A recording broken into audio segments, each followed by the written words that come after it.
நம்மக்கிட்ட ஒரு customer Tata hexa கொண்டு வந்தார்.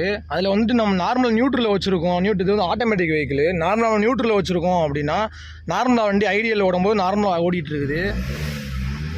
எந்த ஒரு இஷ்யூமே உங்களுக்கு தெரியலை, நார்மலாக தான் இருக்குது. கரெக்டாக நியூட்ரலேருந்து டிரைவ் மோடோ நம்ம ரிவல்ஸோ போட்டோம் அப்படின்னா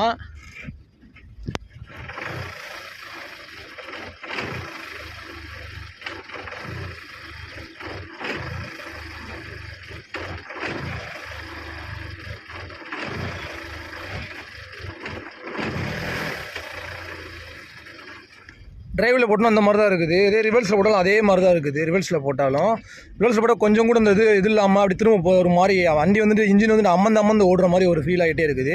அது எதனால் ஆகுது அப்படின்னு சொல்லி பார்க்க போகிறோம் நம்ம இந்த வீடியோவில். அதே போல் ஏசி போட்டாலும் இதே மாதிரி தான் இருக்குது. வண்டி வந்துட்டு இன்ஜின் ஓடி அம்மந்து ஓடுற மாதிரி இருக்குது. எதனால் வருதுன்னு சொல்லி உங்களுக்கு காட்டுறேன் பாருங்கள். ஃபஸ்ட்டு வெளியே போய் காட்டுறேன் எப்படி இருக்குன்ட்டு.